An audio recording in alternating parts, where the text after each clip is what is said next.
forward, and as we try and do health care, and I understand that there's a feeling about this public option. Look, public option, as the President said, is an element of the entire package. What I would hope that we can do, and as the President has said, let's try and get it right so that we don't have to look back and regret what we've done because we've got one opportunity. We can, as the majority, force through stuff just like the Republicans did, but does it do us good in the long run if it doesn't work? Now, 12 years ago in 1994, they threw out all the Democrats. We thought we understood America back then. They fooled them. They told them what they wanted to hear, but they didn't produce anything. We have an opportunity starting 2 years ago to move forward and take care of those problems that they have ignored for so long. When they had the majority and they had the White House, they didn't do anything for America but spend money like drunken sailors, accusing us, the party of the people, of taxing and spending while they borrowed and threw it away. Now, I would like to see, as your senator, a person that does things more diplomatically, more intelligently, with more, I guess, honesty would be maybe one of the criteria we should have. And if I say just because we don't agree on every detail doesn't mean we don't agree on the final product. And the final product is that every American deserves the right to quality, affordable, and transportable health care.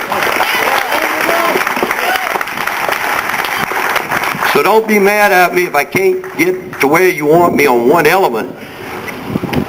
Be mad at me if I can't get to where you want me on the final product, and hopefully we will get there.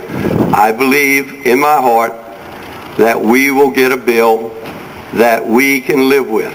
I hope in my heart that we will do it because it's the right thing to do for America. And we as Democrats have always tried to do what's right for America. We don't look at party class, we don't look at color. One of the things that's very interesting to me is to sit or stand on the floor of the House and to look across to the right side and to the left side. When you look to the right side, you see white males and some white females. When you look to the right, you see Asians, you see African Americans, you see Hispanics, you see Americans, you see Caucasians, you see America on our side of the aisle. And that's why I think we're better attuned. But even in our own party, we have some separations. I say I'm a Louisiana Democrat, and I've had some people say that's a connotation for being a Republican. I can never be a Republican because I have a heart. I have compassion. I worry about the people that are my neighbors. I worry about whether they can make a living, whether they can pay their bills, whether they're unemployed, whether they have health insurance. That's the way I was brought up. That's the way I'll die. So I can never cross over and do that against the people of this country. You know, a couple of years back, 1999 specifically, John Dingell went on the floor of the House and made a speech when the Republican majority was repealing an act called Glass-Steagall. John Dingell said, if you allow Glass-Steagall to be repealed, you will put the fox in the henhouse, and this country in short time will see theft and problems in its investment industry like they've never seen before. Wasn't in those words, but that's generally what he was saying, except a little bit more politely from the floor of the House. 9 years later, we saw the collapse of banks, insurance companies, derivatives, all futures. We saw multiple speculations because the federal government had been told you don't need to watch those guys anymore. When you put money and people together, you get greed, and when you get greed, you get people breaking the law and doing things they didn't do. And we in Louisiana are suffering just as much, if not more, because we had one brokerage house called Stanford that left a lot of people in Louisiana to about a tune of $1 billion of their life savings, their retirement savings, that they're going to have a tough time, and we're going to try and figure out how to get them back and made whole. But as we go forward, trust one thing as you get to know me.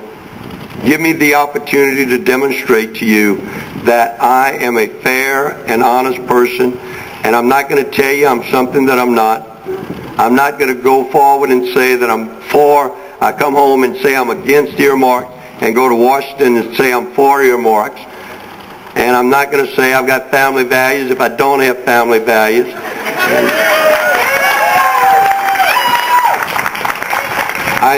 I wish Peachy could be here with me. My wife's name's Peachy.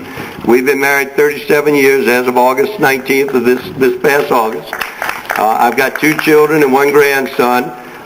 He stood on the arm of the sofa the other night with his Buzz Lightyear Halloween costume, which I'm sure he'll wear out before Halloween gets here, and said, "Pap, I can fly."